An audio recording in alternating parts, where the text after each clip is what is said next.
సరే, తెలంగాణలో 9 నెలలు అవుతుంది కొత్త ప్రభుత్వం వచ్చి. హైడ్రా అనేటువంటిది ఒకటి, చెరువుల రక్షణ, మూసీ నది, రైతు రుణమాఫీ, ఇట్లా అనేకమైనటువంటి అంశాలు వచ్చినాయి. ఈ ప్రభుత్వం చేస్తున్నటువంటి విధానాలపైన మీ అభిప్రాయం ఎట్లుంది సార్? కొత్త ప్రభుత్వం యొక్క పని. అందరికీ నమస్కారం.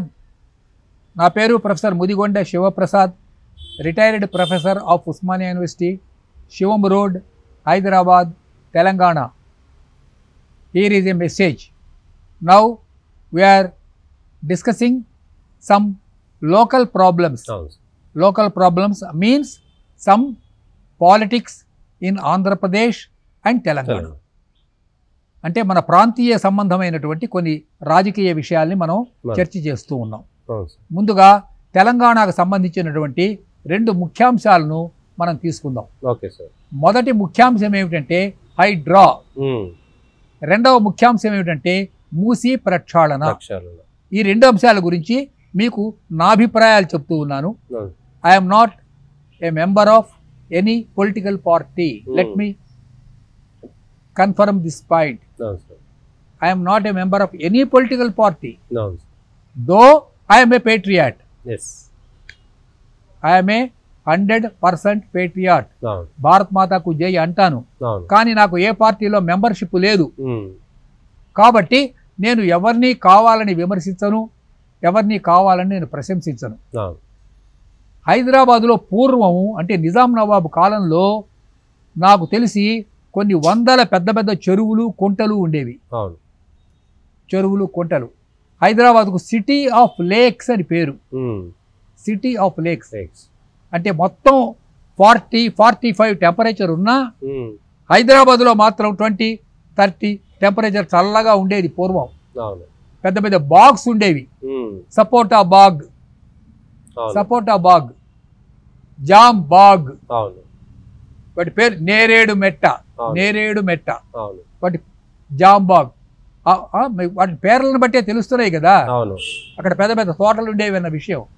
అలాగే బతకమ్మ కుంట, కుంట అంటే చెరువులు అంటే చిన్న చెరువు. నాగమయ్య, నాగమయ్య కుంట, నల్ల కుంట, నల్ల కుంట, అవునా, నల్ల కుంట.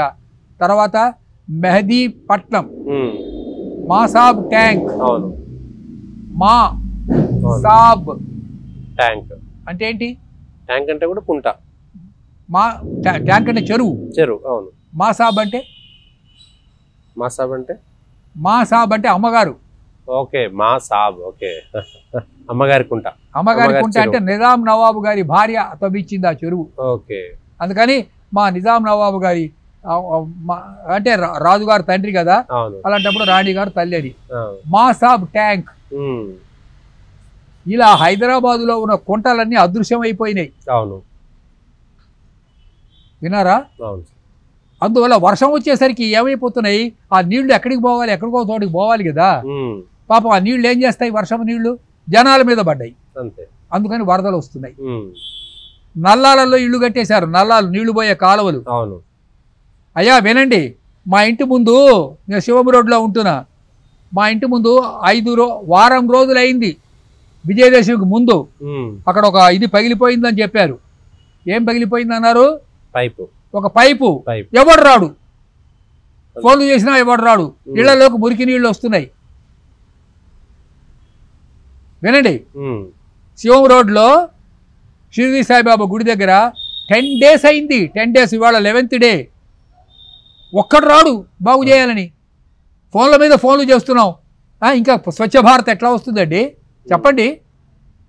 నేను ప్రత్యక్షంగా చెప్తున్నా, బాధితుణ్ణి. కాబట్టి మన నల్లాలన్నీ కూడా ఇట్లా ధ్వంసం అయిపోయినాయి. ఈ సందర్భంలో ఈ చెరువులను, అందులో కట్టినటువంటి కట్టడాలను పెద్ద పెద్ద పాలిటీషియన్స్, వాళ్ళు హైలీ రిప్యూటెడ్ పీపుల్, వాళ్ళు ఇంతకు ముందు కూడా ఇలా ఉంటే అందులో ఈ పాలిటీషియన్స్ ప్రెషర్ చేసి, అంటే ఒత్తిడి తెచ్చి వాళ్ళ భవనాలని కాపాడుకున్నారు. అందులో కొన్ని చిన్న చిన్న వాళ్ళు కూడా ఉన్నారు. అంటే ఒకడు బీడీ ఫ్యాక్టరీ పెట్టుకుంటాడు, చిన్నది, ఒక చిన్న డబ్బా అంటారు, దాన్ని ఏమంటారు? పాన్ డబ్బా. ఈ పాన్ డబ్బాలో వాళ్ళు ఉన్నారు. ఎన్ కన్వెన్షన్ ఒకటి ఉంది, అది నాగార్జున గారిది. దాని మీద ఆయనకి చాలా పెద్దగా లాభాలు వస్తూ ఉంటాయి. డైలీ వాటిని కిరాయికి ఇస్తారు కదా. అవును ఆ? అవును. ఇట్లాంటివి పెద్ద పెద్దవి కూడా కొన్ని ఉన్నాయి. ఫామ్ హౌస్లు, గెస్ట్ హౌస్లు, సున్నం చెరువు, అవును, దుర్గం చెరువు, నల్ల చెరువు, ఆ? నల్ల చెరువు, నల్ల చెరువు. అవును. మరి అక్బరుద్దీన్ ఓవైసీ ఉమ్, అతను ఏం చేశాడంటే ఒక మెడికల్ కాలేజీ కట్టేశాడు చెరువు మధ్యలో. అవును, ఫాతిమా ఓవైసీ కాలేజీ. ఏమండి? ఫాతిమా ఓవైసీ కాలేజీ. కాలేజీ కట్టాడు. అవును. మరి ఇప్పుడు ఆ కాలేజీ ఏమైంది? ఉందా పోయిందా? పోయిలే, ఇంక విద్యార్థులకు ఇబ్బంది కలగొద్దని కూల్చలేదన్నారు. అందుకని దాన్ని కూల్చరు. ఉహు. మరి ఇప్పుడు ఏం చేస్తారు? మిగతా వాటిని కూలుస్తారా? అంటే ఇండ్లను మాత్రమే కూలుస్తున్నాము, పిల్లలు మాత్రమే కూలుస్తారు, విద్యా కాలేజీలు విద్యా సంవత్సరం అయిన తర్వాత అది కూలుస్తామని. ఆ? విద్యా సంవత్సరం అయిపోయిన తర్వాత ఎండాకాలం సెలవుల్లో కూల్చేస్తారు. ఎండాకాలం సెలవుల్లో కూలుస్తాము, మధ్యలో కూల్చము అని చెప్పారా? గవర్నమెంట్ చెప్పిందా? అవును. కాబట్టి this is a very big problem. ఒక హైదరాబాదుకే కాదు, మన ఖమ్మంలో వరదలు వచ్చినాయి. ఎందుకు వచ్చినాయండి? అవును. అక్కడ లకారం చెరువు అని ఉంది. అవును. అక్కడ చుట్టూ ఇట్లాంటివే జరిగినాయి. అవును. మొన్న విజయవాడలో మొత్తం నగరం మునిగిపోయింది. బుడమేరు దగ్గర. అవును. ఆ బుడమేరు మీద దురాక్రమణలు జరిగినాయి. కరకట్టలు అంటారు, కరకట్టల మీద ఇళ్ళు కట్టారు. అవును. ఏమండి? అవును. మరి గండ్లు కొట్టారు నీళ్లకి. Nizamabad, Karimnagar, throughout the country. అవును. ఇప్పుడు మీకు మూసీ గురించి 2 మాటలు చెప్తాను. ఈ మూసీ యొక్క అసలు పేరు ముచికుంద. ముచ్చుకుందా. ముచికుంద. ముచికుంద ఇది మన కృష్ణా నది, గోదావరి నది లాంటి ఒక పెద్ద నది. అవును. One of the biggest rivers of our Trilinga Desha అంటే తెలంగాణ. దీని ఆరిజిన్ అనంతగిరి హిల్స్. అవును. ఇది ఎక్కడ పుడుతుందంటే వికారాబాద్లో కొండ మీద పుడుతుంది. అవును. అది చిట్టారుకి వాడ్రేవు దగ్గరికి వెళ్ళి వాడపల్లి దగ్గర మన కృష్ణా నదిలో కలిసిపోతుంది. కృష్ణానదికి ఇది ఉపనది అన్నమాట, పెద్ద నది. ఇక్కడ దీనిలో పుణ్యస్నానాలు చేసేవాళ్ళు పూర్వం 100 years వరకు కూడా. చంద్రఘట్ట అని ఒక ప్రదేశం ఉంది ఇక్కడ. దాని పేరేంటి? చంద్రఘట్ట. చంద్రఘట్ట. అక్కడ పుష్కర స్నానాలు చేస్తారు. ఓకే. దాన్ని ఇప్పుడు ఏమని పిలుస్తున్నారు? చాదర్ ఘాట్ అని పిలుస్తున్నారు. ఓకే. చాదర్. చంద్రఘట్ట దాని పేరు. చాలా పవిత్రమైన నది. ఇవాళ మనం మూసీ దగ్గరికి వెళ్తే మూసీ అంటే ముక్కు మూసి నడవాలి. ముచ్చుకుంద కాదు, ఇప్పుడు మూసి. మూసి అంతే. ఏం మూసి? ముక్కు మూసి. సో పొల్యూటెడ్, అది ఒక మురికి, ఒక మురికి కాలువగా మారిపోయింది. కాబట్టి దాన్ని క్షాళన చేయవలసినటువంటి అవసరం ఉన్నది. తగు జాగ్రత్తలు తీసుకొని ఆ ఎన్క్రోచ్మెంట్ బైఫర్ జోన్లో ఉన్నటువంటి వాటన్నిటిని తొలగించి వాళ్లకు ప్రత్యామ్నాయముడు ఏర్పాట్లు చేయాలి. వేర్ దే విల్ గో కదా, వాటికి ప్రత్యామ్నాయం ఏర్పాటు చేయాలి. అసలు మూసీనే పరిశుద్ధం చేయకూడదంటే ఎట్లా? చేయాల్సిందే కదా. మూసీ నది పరిశుద్ధం చేయబడాలి. ఆ ఉన్నటువంటి ఎన్క్రోచ్మెంట్స్ తొలగించాలి. ఆ పేదలకు ప్రత్యామ్నాయమైనటువంటి ఏర్పాట్లు కూడా చేయాలి. గంగా ప్రక్షాళనాన్ని మొదలు పెట్టారు మోడీ గారు. ఇంతకుముందు నాకు గుర్తున్నంత వరకు ఆవిడ పేరేదో ఉంది, ఉమాభారతి కేంద్ర మంత్రిగా ఉన్నప్పుడు కదా. అలా అన్ని రివర్స్ కూడా పొల్యూటెడ్ అయిపోయాయండి. అవును. నాట్ ఓన్లీ మూసీ, అవును, not only Ganges, every river is polluted. వీటిని ఏమంటారంటే ఎఫ్లుయెంట్స్, ఈ పారిశ్రామిక వ్యర్థాలు ఉంటాయి చూడండి, వాటన్నిటిని నదుల్లోకి వదిలేస్తున్నారు. దాంతో ఏమైపోతే నదులు కలుషితం అయిపోతే, నదులు లేకపోతే మానవ జీవితం ఎక్కడిది అసలు? చూడండి, ప్రతి కల్చర్, ప్రతి నాగరికత నదీ తీరంలోనే వికసించింది. యు టేక్ మూసీ, ఇక్కడ హైదరాబాద్ కల్చర్ వికసించింది. You take Krishna, you take Godavari, Godavari తీరంలోనే కదా శాతవాహన సామ్రాజ్యాలన్నీ వికసించినాయి. యు టేక్ ఇండస్, ఇండస్ అంటే సింధు నగరి, సింధు నాగరికత. నదీ తీరంలోనే నాగరికతలు వికసిస్తాయి. ఇక నదుల్ని నాశనం చేస్తే ఇంకా నాగరికత ఉంది, మానవుడు నాశనం అయిపోతాడు. So I personally endorse this project above politics. A government ఉన్నది, ఏ గవర్నమెంట్ లేదు అన్న విషయం లేదు. The central government should give a clearance for the cleansing Musi river. This is my personal opinion sir. అవును, అంతే అంతే సార్. అదొకటి. రెండవది, అడగండి. నరేంద్ర మోడీ గారి ప్రభుత్వం వచ్చింది, అనుకున్నంత మేర మనం ఎన్నికల ముందు ఇంటర్వ్యూ చేసుకున్నాం, పూర్తిస్థాయి మెజారిటీ వస్తుంది అనుకున్నారు, ఇప్పుడు రాలేదు. కాబట్టి నరేంద్ర మోడీ మంచి బలమైనటువంటి నిర్ణయాలు తీసుకోలేనటువంటి పరిస్థితి వస్తుందంటారా? మోడీ గారు గత 10 సంవత్సరాలుగా తీసుకున్నటువంటి అనేకమైనటువంటి చర్యలకు విఘాతం కలిగేటువంటి అవకాశం ఉందంటారా? అయ్యా, ఒక విషయం వినండి. Personally I'm a fan of our beloved prime minister Narendra Modi. Personally ఆయన విక్టరీ పొందినప్పుడు నేను పంచరత్నాలు రాశాను. ఈ నరేంద్రుడు ఆ నరేంద్రుడు అని రాశాను. ఆ నరేంద్రుడు అంటే వివేకానందుడు. ఆ వివేకానందుడు కూడా ఒక సన్యాసి, ఈ నరేంద్రుడు కూడా ఒక సన్యాసి. కొన్ని మంచి మంచి పనులు చేశాడు ఆయన. గత 10 ఏళ్లుగా కొన్ని మంచి మంచి పనులు చేశాడు. ఇంకా చేయవలసి ఉండేను, మంచి మంచి పనులు. ఉదాహరణకి the occupied Kashmir should be liberated during his tenure, last 10 years. It has not happened. Pak ఆక్రమిత కాశ్మీర్ను భారతదేశంలో అంతర్భాగం చేసి ఉండవలసింది. ఆ పని గత 10 సంవత్సరాల్లో జరగలేదు. ఎందుకు జరగలేదో నాకు తెలియదు. అలాగే కృష్ణ జన్మభూమి మథురా ఎన్క్రోచ్మెంట్, అన్యమతాలు శ్రీకృష్ణుడు జన్మభూమిని ఆక్రమించుకున్నాయి. రామ జన్మభూమి లాగే కృష్ణ జన్మభూమి నిర్మించి ఉండవలసింది. అలాగే కాశీ శివుడికి శివులందరికీ పుణ్యక్షేత్రం. ఔరంగజేబు అక్కడ కాశీ దేవాలయం నాశనం చేశాడు కదా. ఇది సెంటిమెంటల్ గా ఆధ్యాత్మికమైన విషయాలు. ఈ పని కూడా గత 10 ఏళ్లలోనే నరేంద్ర మోడీ గారు చేసి ఉండవలసింది. But it has not happened. I don't know why. ఇప్పుడు నరేంద్ర మోడీ గారి బలాన్ని బలహీనపరచడం కోసం you are thinking that Rahul Gandhi is doing all out efforts to defame and destabilize the Narendra Modi government. It is only a partial truth. Idi ardha satya. Behind him there are international forces. America is there, China is there, Britain is there, so many Gulf countries are there, and Pakistan is there. The present Rahul Gandhi is only a Katputli, a puppet in the hands of those foreign powers, because Rahul Gandhi is not an Indian. Though he is having an Indian Aadhaar card, he is a practicing Roman Catholic Christian. Who is getting funds from China? I shall show you the record. China నుంచి ఈయనకి నిధులు వస్తున్నాయి. ఇంత evidences ఉన్నాక కేంద్ర ప్రభుత్వం దానిపైన ఎందుకు చర్యలు తీసుకోవట్లేదు? ఆ నిధులు ఎక్కడికి వస్తున్నాయో చెప్పమంటారా? రాజీవ్ గాంధీ ఫౌండేషన్. రాజీవ్ గాంధీ ఫౌండేషన్ లోకి చైనా నుంచి డైరెక్ట్ గా నిధులు వస్తున్నాయి.